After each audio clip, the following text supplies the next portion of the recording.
The pen slid between my fingers. My daughter, Sylvia, pushed it back into my hand. "Just sign, Mom. It's for the best." Her husband, Dominic, stood behind my chair.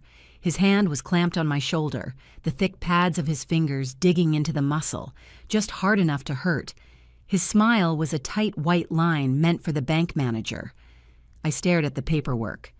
Joint account holder agreement. Not backup signatory, not emergency contact. I'm just not sure, I stammered, playing the part they'd written for me. "We've been over this." Dominic's voice was a low growl, meant only for me. His grip tightened. "Don't make this difficult." I looked at the bank manager, Penelope Calloway. She was a sharp woman in a crisp gray suit, her eyes professional but alert. This was my only chance. As I reached for the cup of water on the desk, my hand trembling slightly, an easy thing to fake, I palmed the small, folded note from my sleeve. When I set the cup down, I let the note drop next to her blotter. She glanced down. I saw her eyes flick across the 2 sentences I'd scrawled an hour ago. "Under duress. This is not my choice." Her expression didn't change. She didn't gasp. She didn't call security. She simply steepled her fingers. "Mr. and Mrs. Jovanovich," she said, her voice perfectly even. "I appreciate you bringing this to our attention.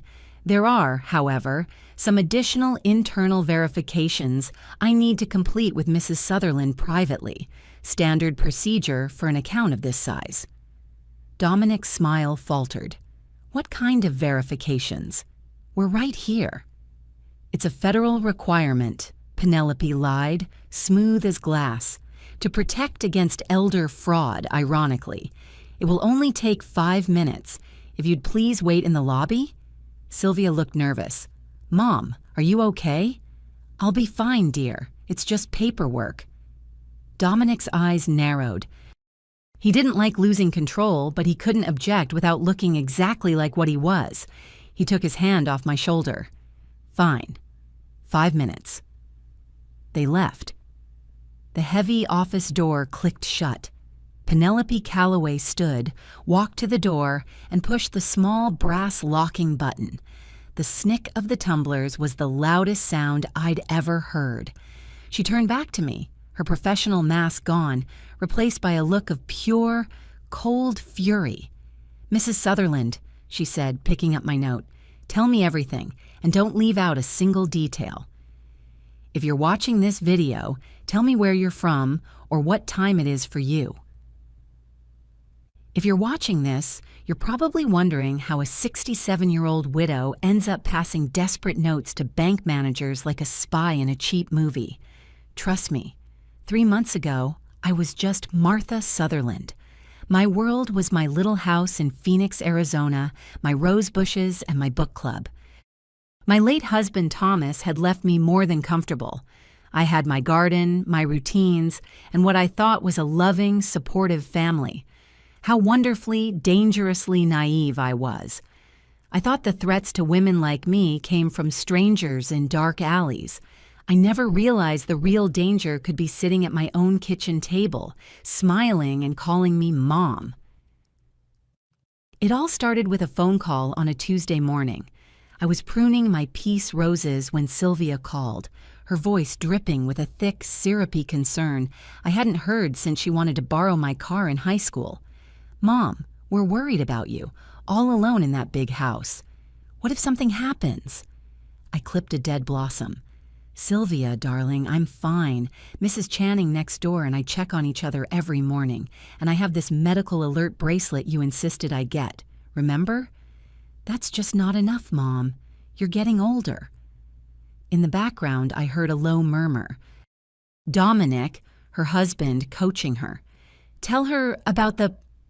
The voice faded, then Sylvia was back, and we're just thinking, it might be time to make some adjustments, for your safety.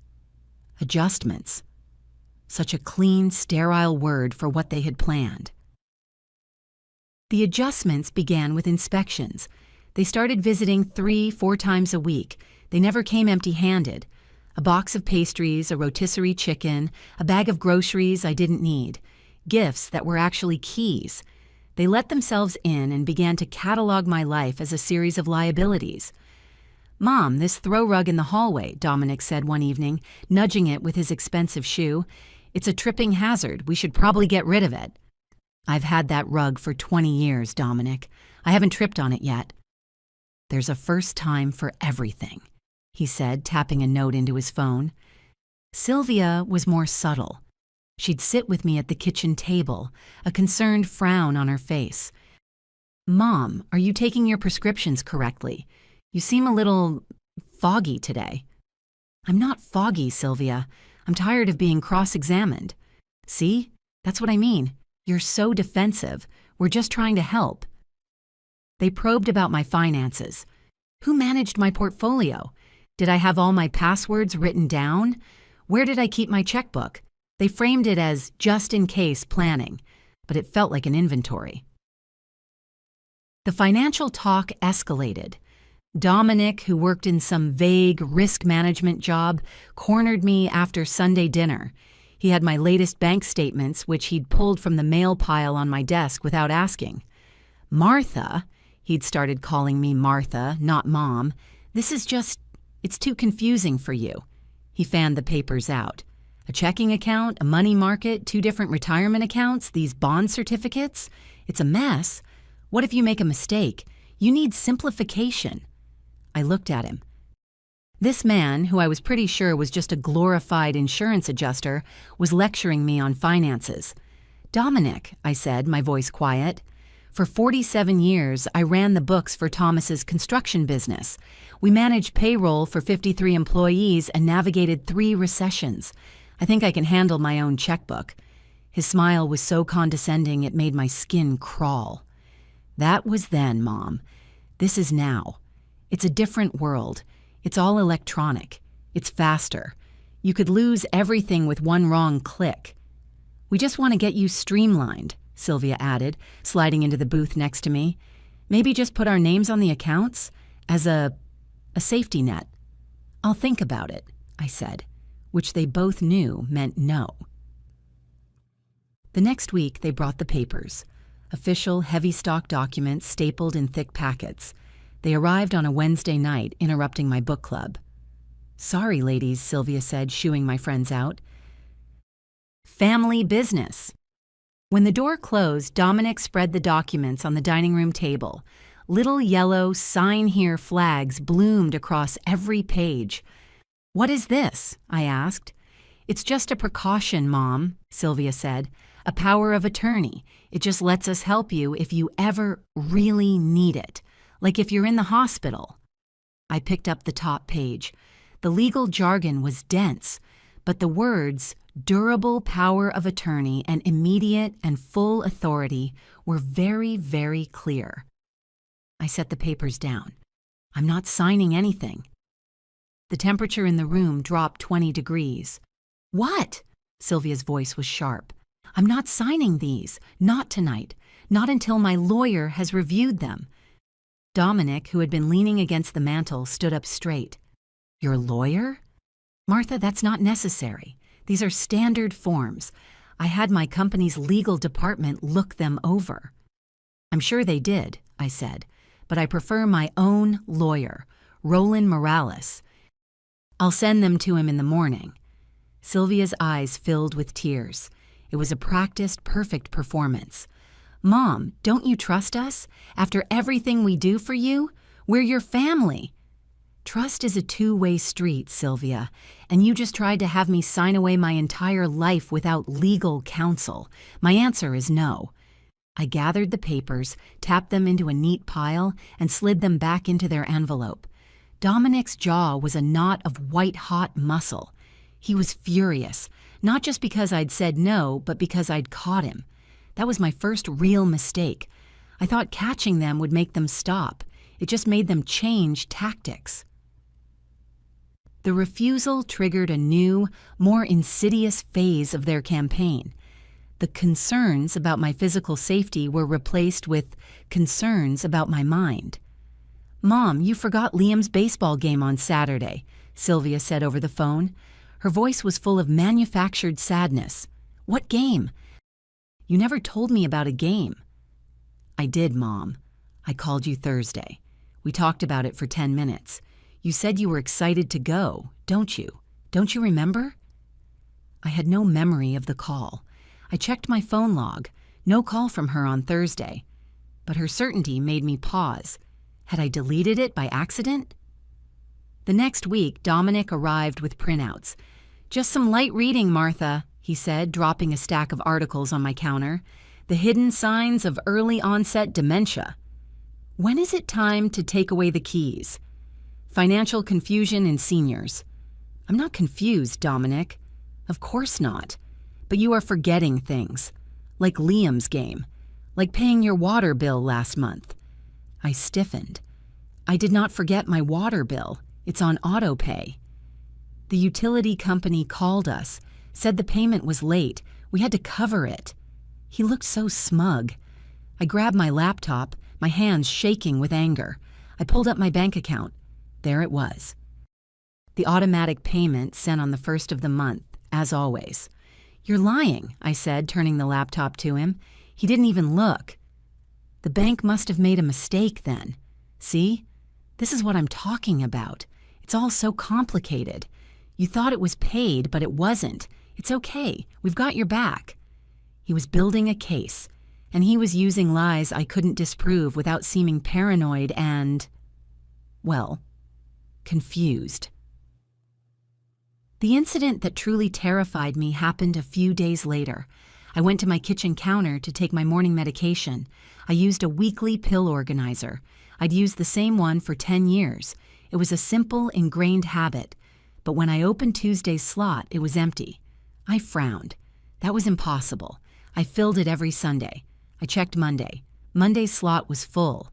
It had my blood pressure pill, a vitamin D capsule, and a small white tablet for my cholesterol. Wait. I didn't take my cholesterol pill in the morning. I took it at night. I opened the rest of the slots. It was a complete disaster. Friday's pills were in Wednesday's box. My nighttime pills were mixed with my morning pills. 2 of Tuesday's blood pressure pills, my most critical medication, were missing entirely. My heart hammered against my ribs. Had I taken them yesterday by mistake? Had I forgotten? What if I doubled my dose? I sank into a kitchen chair, my vision tunneling. I couldn't have made this mistake. I was meticulous. I was careful, wasn't I? I called Sylvia, my voice trembling. "Honey, something's wrong with my pills. I think I mixed them up." The sigh on the other end of the line was a masterpiece of rehearsed sorrow. "Oh, Mom." She sounded close to tears. "This is it. This is exactly what we were worried about. What if you'd taken the wrong pills? What if you'd overdosed? Mom, you could have died." She was right. I could have. I don't know how this happened," I whispered. "It's okay," she said, her voice shifting from scared daughter to capable manager. "I'm calling Dominic. He's going to come over. We need to handle this. You can't be in charge of your own medication anymore. It's just not safe." When I hung up, I stared at the pill box, and I knew I hadn't done this. They had been here yesterday while I was in the garden. Dominic had used my bathroom. Sylvia had tidied up the kitchen. They did this. They deliberately scrambled my medication to frighten me. To frighten me? No. To create an event. A piece of evidence. A story they could tell. This wasn't about concern. This wasn't about safety. This was about war. Dominic arrived within the hour, his face a mask of grim, professional concern. He didn't hug me. He didn't ask if I was okay. He went straight to the kitchen counter. "Show me," he said, like a detective at a crime scene. I pointed at the pill organizer. He pulled on a pair of leather driving gloves, which was, in itself, bizarre, and began to examine it. "Unbelievable," he muttered. "Just unbelievable. Good thing we caught this." He walked into my bedroom. I followed him. He went to my nightstand where I kept the prescription bottles. He pulled out his phone. "What are you doing?" I asked. He was photographing the bottles, one by one. My name, the doctor's name, the dosage, the pharmacy. "Just documenting your meds, Martha," he said, his voice smooth. "We need a complete record, so we can manage this for you. We'll keep your prescriptions at our house from now on. We'll bring you your weekly pills ourselves. It's the only way to be sure." He was gathering evidence, but not of my confusion. He was documenting his own intervention. He was creating a paper trail that showed how responsible he was, how incapable I had become. He wasn't just a bully, he was an architect, and he was building a prison for me, brick by brick. The next morning, I was in Roland Morales' office at 8 a.m. sharp. I brought the power of attorney documents. I didn't tell him about the pills. I was too ashamed, too scared he'd believe all them. Roland was a sharp, no-nonsense man who had handled our estate for 20 years. He and Thomas used to play racquetball. He was family in a way Sylvia and Dominic no longer were. He read the documents in silence. It took him 10 minutes. He didn't just scan them, he read them. When he was done, he took off his glasses and rubbed the bridge of his nose. He looked at me, and his eyes weren't just kind, they were furious. "Martha," he said, his voice carefully controlled, "where did you get these?" "Sylvia and Dominic. They want me to sign them." "I'm going to ask you a question, and I need you to be completely honest with me. Are you in financial trouble? Are you in debt to them? Is there anything they're holding over you?" "What? No, of course not." "Thomas left me, as you know, very well provided for." Roland leaned forward. "Then what I am looking at is not a precaution. This is a hostile takeover. This isn't a standard POA. This is a predatory document." My stomach went cold. What do you mean?" "This isn't a springing power of attorney which would only activate if you were certified incompetent by 2 doctors. This is an immediate and durable POA. The second you sign this, it's active. They wouldn't have to prove you're confused. They could just walk into your bank and empty it." He tapped another clause. "And this is the kicker. It gives them full authority over your personal and medical care. They could sell your house, Martha. They could liquidate your portfolio. They could take this document to a facility, sign you in, and you would have no legal recourse to sign yourself out." The words hit me like stones. A facility, like a nursing home. "They could commit you," he said, his voice blunt. "Without your consent. This is the legal foundation for an abduction. Martha, what is going on in that house?" I broke. I told him everything. The inspections, the gaslighting about the game, the late water bill. And finally, in a whisper, I told him about the pill organizer. He didn't flinch. He just took notes. When I was done, he closed his pen. "Okay," he said. "They've declared war. Now, we plan our counter-offensive." "First," Roland said, pulling out a fresh legal pad, "we assume they are recording you. Every call, every visit. From now on, you are a bland, slightly confused, but agreeable old woman. You are never to be alone with them. If they visit, you're on your way out, or Mrs. Channing is on her way in. Understood?" I nodded, my fear turning into a cold, hard resolve.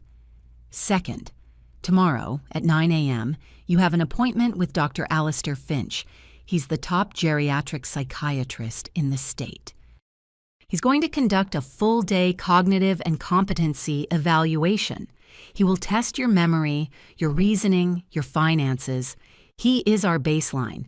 He will provide a sworn, notarized affidavit that you are 100% competent. That document becomes our shield." "Okay, what's third?" "Third," he said, "is our sword." He pulled a thick folder toward him. "We are creating the Martha Sutherland Irrevocable Trust. We are going to move every liquid asset, every stock, every bond, and the deed to your house into this trust. You will be the beneficiary, but I will be the sole trustee." "Meaning?" "Meaning that in 48 hours you will, on paper, own nothing. The accounts they are trying to access will be empty. If they do get you to sign that POA, they will get a handful of nothing. It will be the legal equivalent of a landmine." I felt a surge of hope. They'll be furious. That's the point, Roland said. But Martha, and I cannot stress this enough, you cannot let them know you are doing this. If they suspect you've lawyered up, they will escalate. They will file for an emergency conservatorship. They will claim you're a danger to yourself, the pills, the missed game. They will paint you as a paranoid, demented old woman and us as the ones manipulating you. We have to move faster, and we have to be invisible. I spent the next 2 days in a blur. I met with Dr. Finch, who put me through a grueling 8-hour battery of tests. I answered questions, solved puzzles, and detailed my finances to the penny. At the end, he smiled. Mrs. Sutherland, your mind is sharper than most of my residents. I'll have the affidavit on Mr. Morales' desk by morning. Meanwhile, Roland was a storm of activity, transferring assets, filing deeds. We were almost done. We just needed one more business day. Then came Saturday. I was in the garden when their SUV pulled up. I hadn't invited them. Sylvia got out, all bright smiles, carrying a bag from a local bakery. We brought bagels, Mom! My grandchildren, Liam and Maya, tumbled out and ran to hug me. Grandma!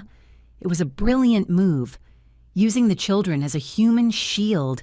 How could I turn them away? They followed me into the kitchen. The kids ran to the backyard to play. As soon as the sliding door closed, the smiles vanished. Dominic pulled a leather portfolio from his briefcase. The atmosphere changed. Mom, Sylvia started, her voice gentle, we were hurt that you didn't trust us with those other papers, that you felt you had to go to a lawyer. How did you know I went to a lawyer? I asked, my blood running cold. We called his office just to ask a question, Dominic said. His secretary was very rude, refused to even confirm you were a client, very suspicious. He was lying. They must have had me followed. It doesn't matter, he said, opening his portfolio, because we realized you were right. A POA is too much. It's too complicated. He slid a new, much shorter stack of papers across the table. This is simpler. We had the bank draw it up. It's just adding our names to your checking and savings accounts as backup signatories in case of an emergency. I picked up the paper. It was an official form from Fidelity National Bank. It was, as he said, much simpler. But I read the fine print. I read every word, and there it was. A small checked box. Act type, joint, full. Not backup signatory. Not payable on death. Joint account holder. This says joint account holder, I said, my voice shaking. It's the same thing, Dominic said, waving his hand dismissively. It's just what the bank calls it. It just means we can help you pay bills if you get sick. It means you could empty my accounts without my signature, I said. Mom! Sylvia's voice was wounded. Why would you even think that? We're trying to help you, don't you see? We're worried sick. After that pill mix-up, we need to be able to protect you. These forms need to be notarized, I said, stalling. It was Saturday. The banks were closed. Dominic smiled, a real, genuine smile. It was terrifying. We thought of that, he said, pulling out his phone. My friend Miles is a notary, and he's also a manager at the downtown branch of Fidelity. He's opening the bank just for us. He's meeting us there at 11 a.m. My heart stopped. This wasn't an impulse. This was a planned, orchestrated ambush. The bagels, the children, the simpler forms, the friend at the bank. I looked at the clock. 10:15 a.m. Roland was unreachable. The trust wasn't fully funded. The money was still in those accounts. They had me. They had finally, perfectly, trapped me. Okay, I heard myself say. My voice was a whisper. We can go to the bank. The relief on their faces was immediate and sickening. They thought they'd won. Great, see, Mom, Sylvia chirped, hugging me. That wasn't so hard, was it? Now, let's go get this over with so we can all relax.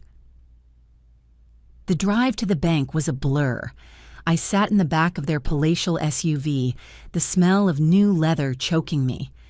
Sylvia chattered about the weather, about the kids, about anything other than the financial execution we were about to perform. The bank was closed, just as he'd said. The main doors were locked. Dominic led us around to a side entrance, where a thin, impeccably dressed man was waiting.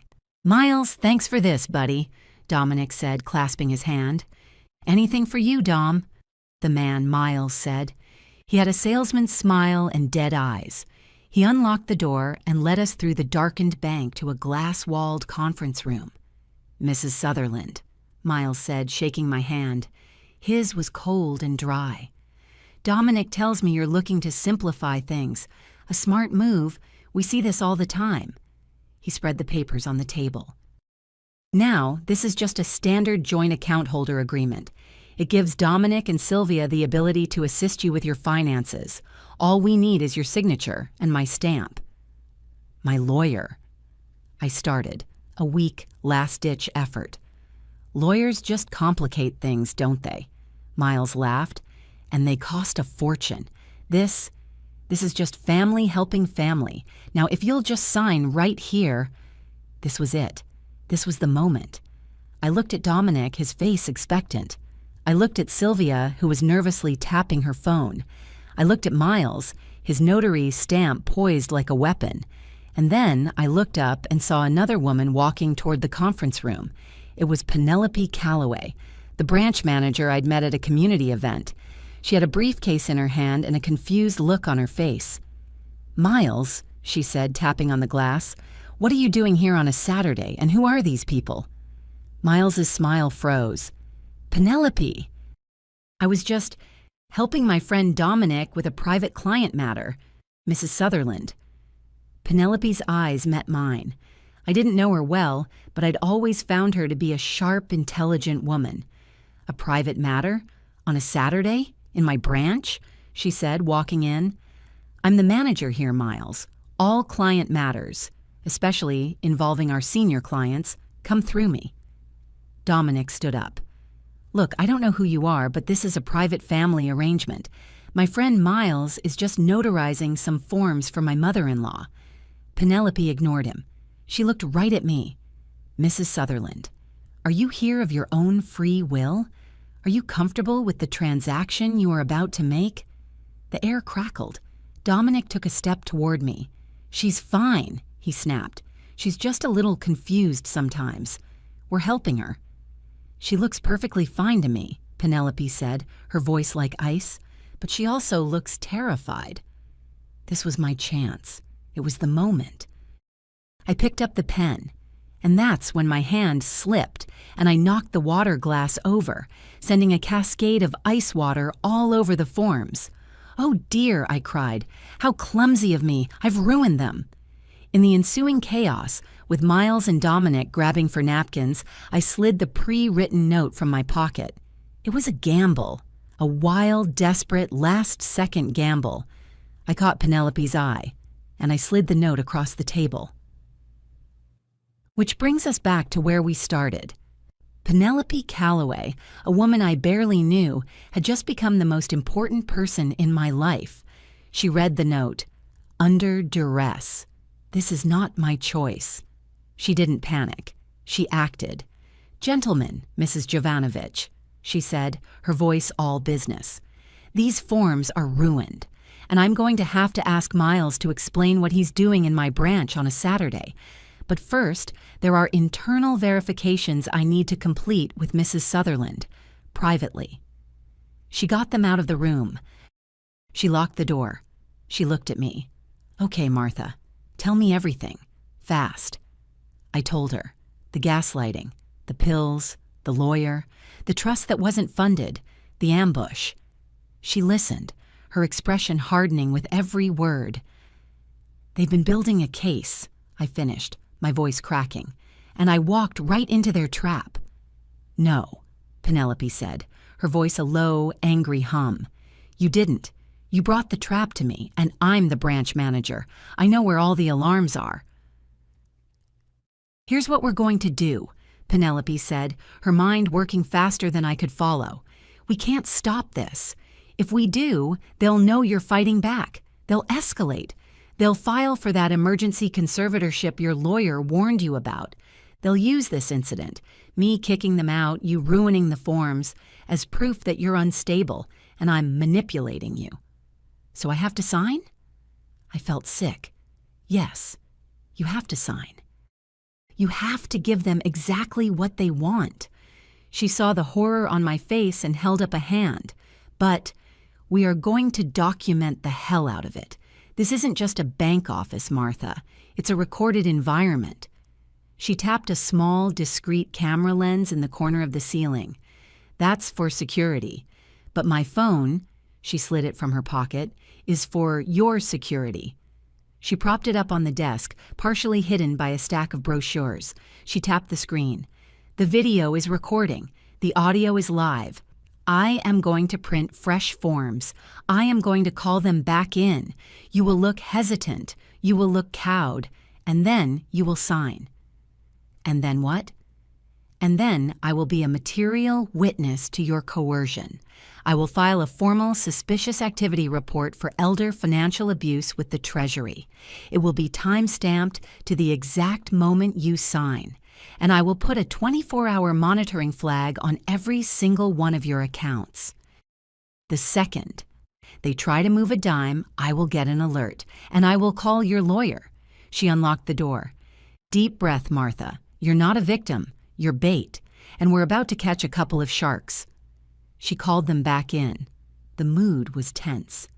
My apologies, Penelope said, her voice back to its professional, chilly tone. I've printed fresh forms, and I've spoken with Miles. We'll be handling his initiative internally. Miles looked pale. Dominic was impatient. Let's just get this done. They laid the forms in front of me. I picked up the pen. I looked at Sylvia. Are you sure, honey? This feels wrong. It's right, Mom. It's for the best, she said, not meeting my eyes. Just sign, Mom. That's when Dominic put his hand on my shoulder again. He squeezed, hard, a sharp, painful warning. I flinched, a small, involuntary gasp. It was all on camera. I looked at Penelope. Her eyes were fixed on the forms. I signed my name. I signed away my money. I signed away my life. There, Dominic said, pulling his hand back, all smiles again. See? All done. Now we can take proper care of you. Penelope gathered the forms. I'll have these processed immediately. Mrs. Sutherland, here is my direct business card. Please call me if you have any questions about your new account structure. Any questions at all. She was a godsend. I didn't know it yet, but she had just saved my life. The ride home was a victory lap for them. Dominic was expansive, talking about the stock market. Sylvia chattered about redecorating my living room. To make it safer, Mom. Fewer sharp corners. They were already spending my money. They were already moving me out of my own life. I sat in the back seat, a silent ghost at my own funeral. They dropped me at my curb. Sylvia hugged me. You did the right thing, Mom. You'll see. We're so proud of you. I went inside, locked the door, and threw up in the kitchen sink. My hands were shaking so hard I could barely dial. Roland, it's Martha. They did it. They trapped me at the bank. I signed the papers. What? Martha, no! Why didn't you call me? I couldn't. It was an ambush. A notary. A friend at the bank. It was perfect. But Roland, the branch manager, she's on our side. Penelope Calloway. She recorded it. She filed a report. She helped me. There was a long silence. You signed, which means the accounts are live. They have access. Right now. She put a flag on it, I said, trying to reassure myself. A flag isn't a wall, Martha. A flag just tells you the wolves are in the henhouse. It doesn't stop them from eating. He was right. I grabbed my laptop. I logged into my bank. My stomach dropped. Roland. He's already done it. What? A transfer. $5,000 just now, 10 minutes ago, to a joint checking account for household expenses. The memo says, that's it. That's theft. We've got him. Roland's voice was grim. Okay. We file first thing Monday. We have the competency report. We have Penelope's testimony. We can lock him down. As he was speaking, my phone buzzed. A text from an unknown number. I opened it. Just one line. Dominic's not just greedy. He's a gambler. He's meeting his bookie at the Phoenix Biltmore bar 12 p.m. tomorrow. He's deep in debt. I read it aloud to Roland. A gambler, he breathed. That's the motive. That's why he's in such a hurry. He's not just planning for your future. He's paying for his past. This changes everything. This gives us leverage. What do? We pivot, Roland said, his voice alive. We don't just freeze him, we expose him. I'm hiring a PI tonight. He'll be at that bar tomorrow with a long lens camera. If we can get photos of him handing over cash to a known bookie, we can not only get a restraining order, we can press for criminal charges. We can end this. We spent all of Sunday, all of Monday morning chasing the new plan. It felt proactive. It felt good. Roland hired a PI named Sal, a gruff ex-cop who specialized in marital indiscretions. Gambling debts? Yeah, I know the type, Sal had said over the speakerphone in Roland's office. They're sloppy. They're arrogant. I'll get your boy. I'll be at the Biltmore at 10 a.m. I'll be in place long before he gets there. We waited. The PI was expensive. Roland had to pull money from his firm's account to pay the retainer, since I was now locked out of my own. It's worth it, Martha, he assured me. This is the kind of evidence that wins cases in the first 5 minutes. It proves motive. It proves he's a danger not just to you, but to his own family. No judge will listen to his concerned son-in-law act after this. We spent Monday morning preparing for the photos. Roland drafted emergency motions, affidavits. I sat in his office, drinking stale coffee, jumping every time the phone rang. We were wasting time. We just didn't know it yet. At 11:30 a.m., my phone rang. It was Sylvia. Roland nodded. Answer it, put it on speaker. Remember, bland, confused, agreeable. I took a shaky breath.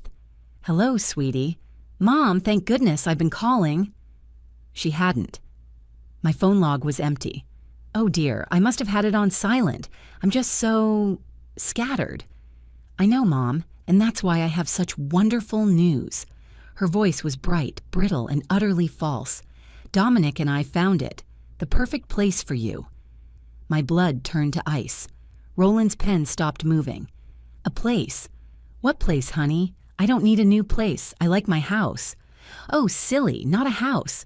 A community. It's called Serenity Meadows. It's an assisted living facility. But it's beautiful, Mom. It's like a resort. It has a pool and activities and 24-hour nursing care. We went yesterday. We put down a deposit. Roland was taking furious notes. A deposit? I whispered. But I don't want to go there. The fake brightness in her voice shattered. A cold, hard impatience replaced it. Mom, after Saturday at the bank, you were so confused. You were so uncertain. You even spilled water everywhere. You're just not safe on your own anymore. You can't make these decisions. I wasn't confused, Sylvia. See, she snapped. This is what I mean. You're agitated. Your judgment is impaired. But don't you worry. We've handled everything. Dominic is wiring the full facility deposit right now. The decision is made. You move in next weekend. Next weekend? Don't make this harder than it has to be, Mom. It's done. We'll be over Wednesday to help you start packing. She hung up. I stared at the phone. A facility. Roland, she said. She said they're moving me. Next weekend. Roland looked grim. She's not just your daughter anymore, Martha. She's your jailer. Where the hell is Sal? The phone rang again at 12:05 p.m. It was Sal, the PI. Well, Roland barked into the phone. It's a bust, Mr. Morales, Sal said. His voice was gravelly. I've been here since 10. The bar is dead. No bookies, no shady meets. Your boy, Dominic Jovanovich, he's not here. What? Are you sure? Am I sure? I'm looking at the front door. I'm looking at the bar. He ain't here. I ran his name with a friend at the department. No gambling priors, no known associates. As far as I can tell, your guy's clean. That's impossible, I said. The text. My laptop, still open to my bank account, suddenly refreshed. A new transaction appeared. My heart stopped. Roland, I said, my voice barely a whisper. He just did it. Did what? The transfer, the big one.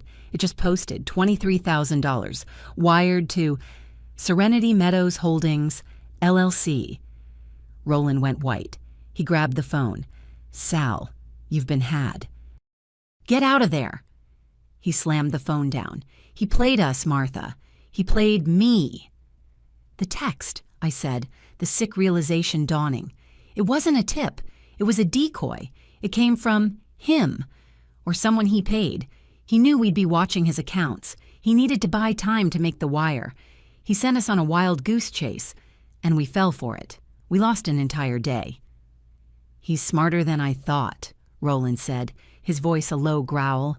He just stole $23,000 of your money to pay for your own prison, and he used us to do it. I went home. I don't know why. I needed to be in my own space.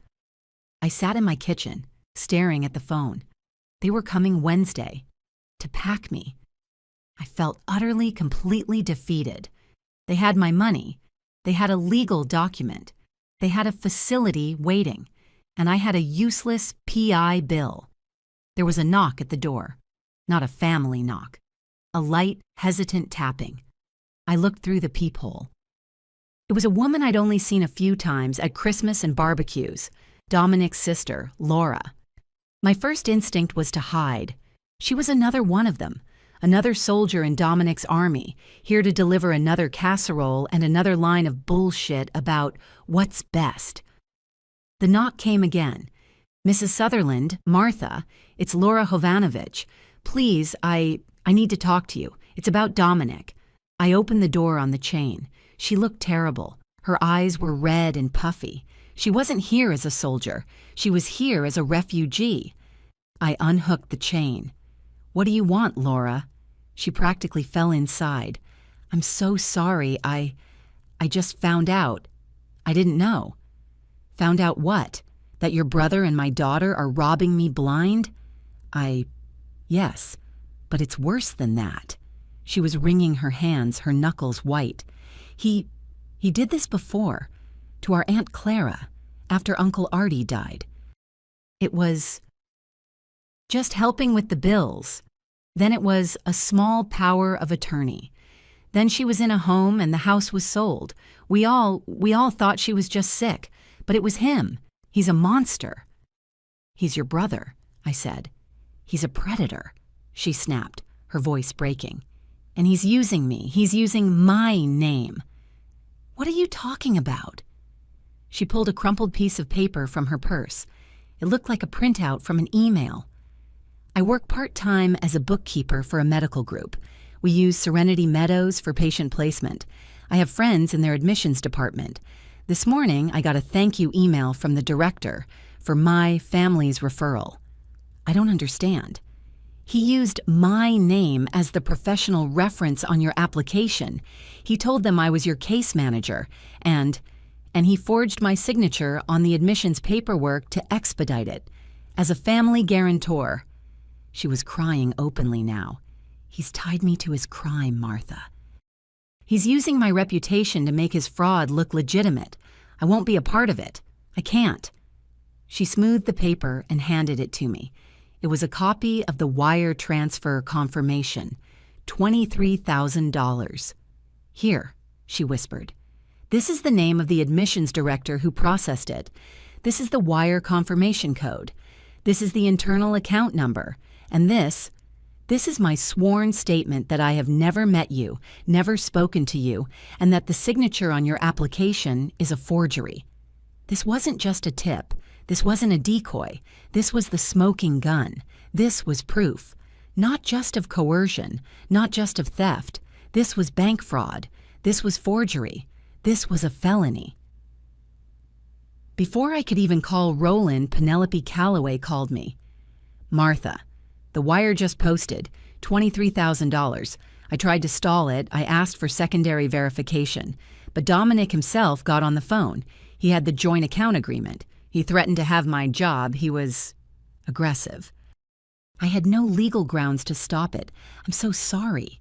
It's okay, Penelope, I said, looking at the papers Laura had given me. He just made his last mistake. What do you mean? I have proof of fraud, forgery. I have... My doorbell rang. Not a knock. A long, hard, impatient ring. I went to the peephole. My blood ran cold. It was Dominic. He wasn't alone. He had 2 men with him, large men. They wore matching polo shirts with a Serenity Meadows logo. One was holding a clipboard. I backed away from the door. Martha! Dominic's voice was loud. It boomed through the wood. We know you're in there. We just want to talk. I didn't move. I held my breath. Laura was frozen in my kitchen, her hand over her mouth. The ringing stopped. Then came the pounding, a hard, open-palmed thump, thump, thump that shook the frame. Martha, this is ridiculous. You're acting like a child. We're here with the intake coordinators from the facility. They just want to do a preliminary assessment.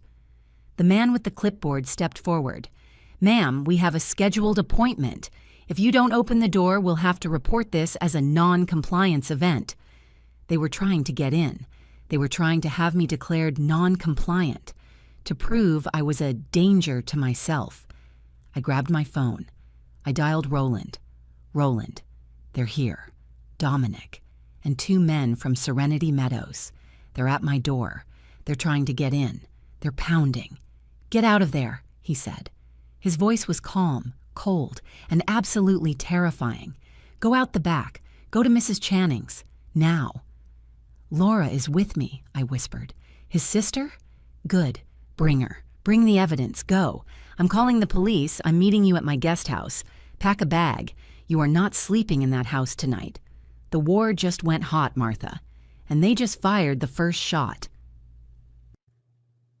Thursday morning, 10 a.m., we weren't at my house. We weren't at Roland's office. We were back where it all started, the conference room at Fidelity National Bank. But this time, it was my ambush. I sat at the head of the table. Roland was on my right. Penelope Calloway, in her sharpest suit, was on my left. A uniformed police officer stood discreetly by the door. At 10:02, the door opened. Sylvia and Dominic walked in. They looked smug. They thought they'd been summoned by Penelope to discuss my non-compliance. They thought they were coming to take possession. When they saw me, their smiles froze. When they saw Roland, their faces went slack. Mom, Sylvia said, her voice uncertain, what are you doing here? And who are these people? Sit down, Sylvia. Sit down, Dominic, Roland said, his voice pure ice.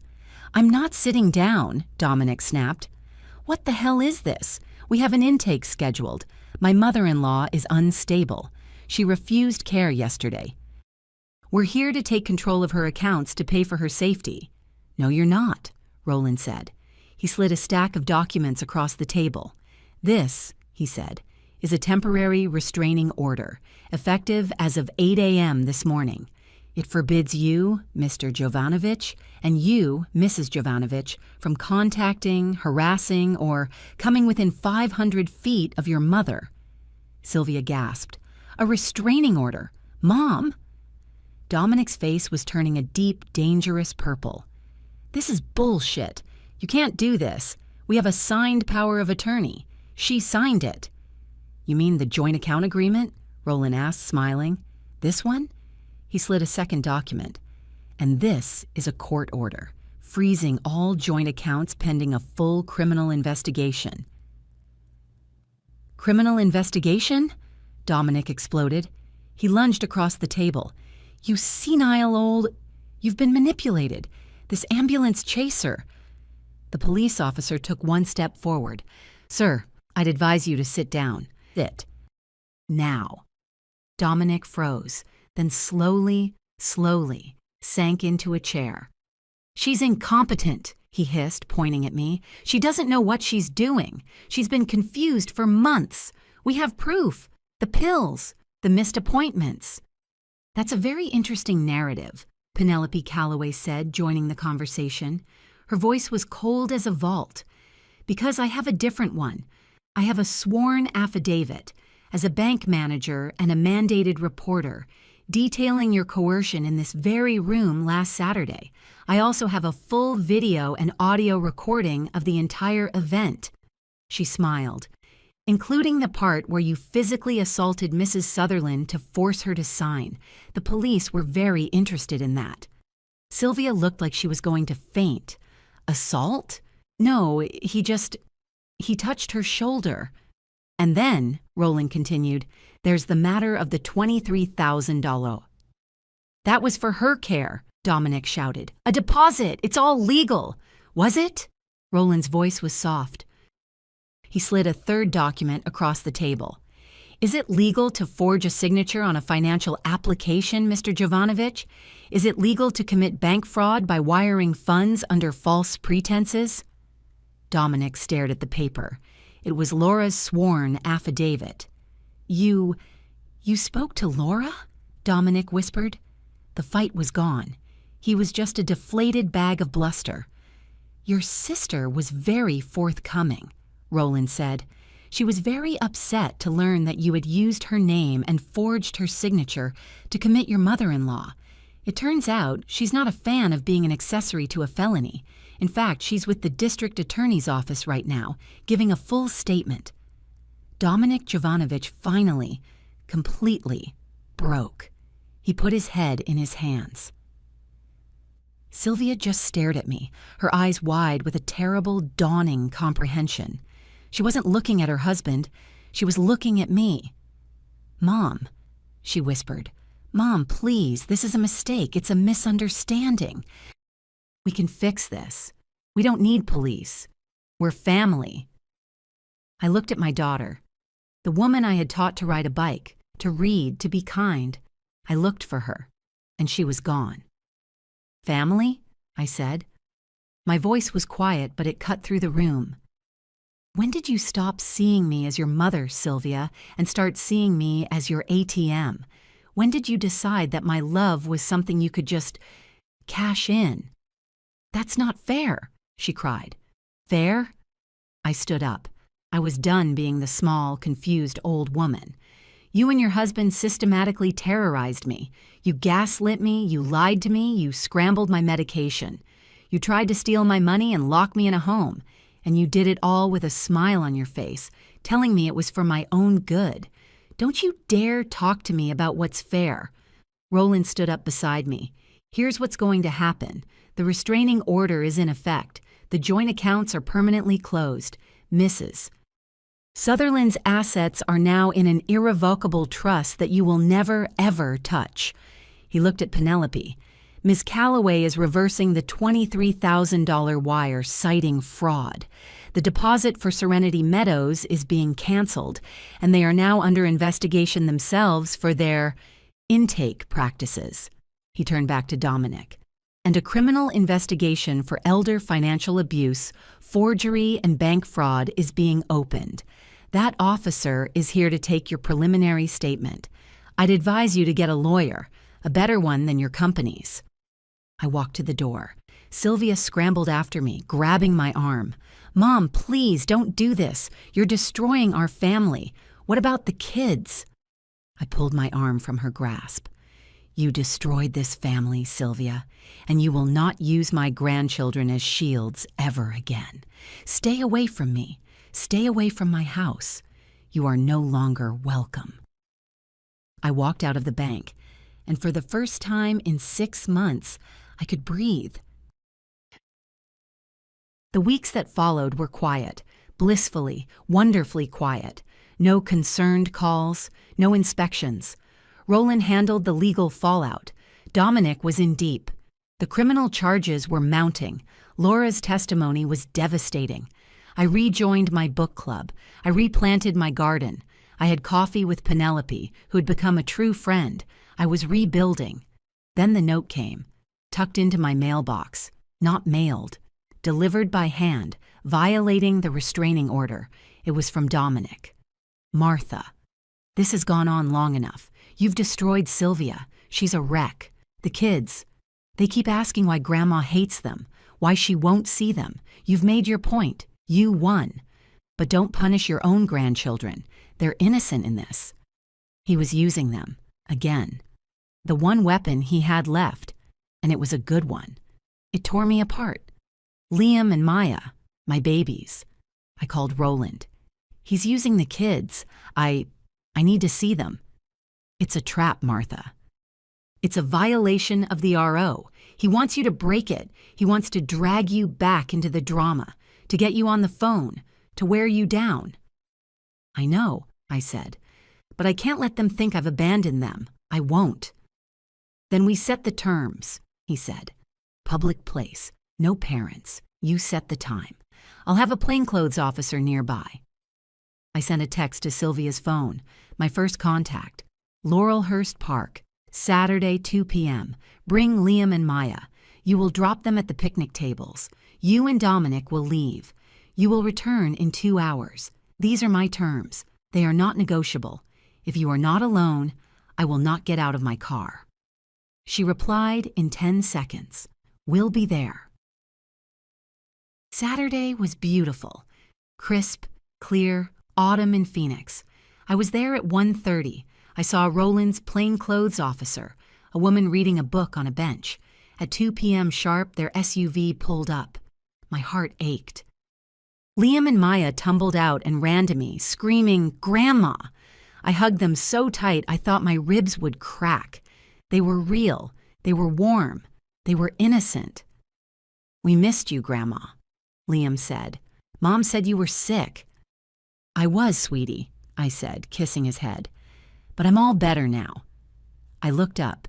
Sylvia and Dominic were walking toward us. They weren't leaving. They were walking right up to the table.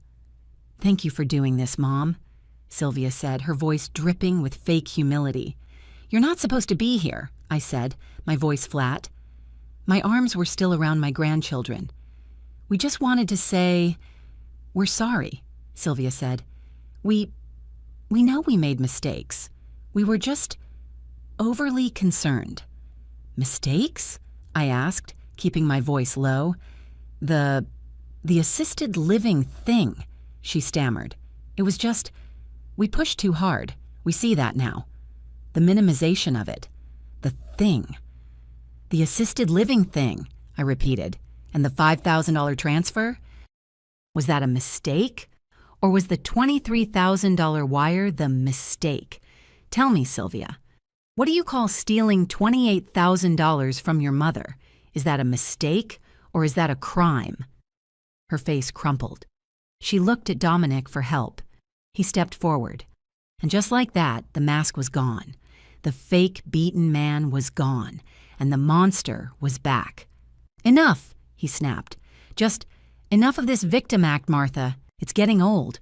We're your family. We were trying to help you, and you blew it all up. You brought in lawyers and police. You humiliated us. You're destroying your own daughter." The kids had gone quiet. They were watching, their eyes wide. "I see," I said. I looked right at him. "It's my fault. I should have just let you. I should have let you steal my money, forge my name, and lock me in a home. My refusal to be controlled is what's getting old." I looked at Sylvia. "You see, honey, this is the man you married. He thinks my independence is proof of my incompetence." "Mom, I love you," Sylvia cried, a desperate final plea. "I just want to take care of you." "No, Sylvia," I said. I stood up. I took my grandchildren by the hand. "You don't want to take care of me. You want me to be taken care of. There's a very big difference." I hugged Liam. I hugged Maya. "I love you both more than the world. You can call me any time. My number is the same. But I won't be spending time with your parents. Not until they understand that I am not their property." "You can't turn our children against us," Dominic roared. I looked over my shoulder as I walked away. "I'm not turning them against anyone. I'm showing them what self-respect looks like. It's something you should try." Mom, please! Sylvia was sobbing. Don't do this to our family. I stopped. I turned back one last time. I didn't do this to our family, Sylvia. You did. The moment you decided I was too old to deserve dignity. 6 months passed. The legal battle was bloody but swift. Dominic took a plea deal. With Laura's testimony and Penelope's recordings, he had no choice. He got 5 years probation, mandatory restitution, and a felony record. He lost his risk management job. I sold my house. Not because they forced me to, but because I wanted to. I bought a beautiful new condo in a secure building, one with a view and a smaller garden that I could manage. I hadn't spoken to Sylvia. I hadn't seen my grandchildren. That was the price. It was a high, terrible price. Then last week a letter arrived, handwritten, in Sylvia's cursive, which I hadn't seen in years. Dear Mom, I've been in therapy 4 times a week. My therapist is helping me understand some things about myself that I don't like very much. I was so scared. I was terrified of losing you, the way I lost Dad. I was terrified of you getting sick. I thought if I could just control everything, I could stop it from happening. I thought love meant managing. I thought care meant control. I see now that what I called love was actually fear, and what I called care was just a different kind of greed. I was so wrapped up in Dominic's plans that I forgot to be a daughter. I forgot to be a human being. I don't expect you to forgive me. I don't know if I can forgive myself. I know I have to earn back your trust, if that's even possible. I just wanted you to know that I am trying. I'm trying to become the daughter you deserve to have, not the one who tried to make you into the mother I wanted. Whatever you decide, I understand. Sylvia. I read the letter twice. I set it down. Words are easy, actions are hard. But for the first time in a very, very long time, I felt a tiny, fragile glimmer of something I thought was gone forever. Hope. Hope that my daughter might be finding her way back. Hope that one day I might be able to hug my grandchildren again. The fight for dignity doesn't have an age limit. They will tell you you're confused. They will tell you you're a burden. They will tell you that your life, your money, your home, it's all just too complicated for you now. They will use your love for them as a weapon against you, and they will call it care. If you are watching this and you've been through something similar, if your own family is making you feel small and stupid and old, I want you to know something. You are not alone. You are not crazy, and you are not too old to fight back. Sometimes, the people who claim to love us the most are the ones who understand us the least. But you know who you are. You know what you've built. You know what you are worth. Don't you ever let them convince you otherwise. You are not their burden. You are not their problem. And you are not their property. You are a human being, and you have the right to determine your own life at any age. If this story resonated with you, leave a like and consider subscribing. You can also drop any comment below, even just one word. Maybe tell me where you're watching from, or what time it is right now. Sometimes one word is enough to say you were here.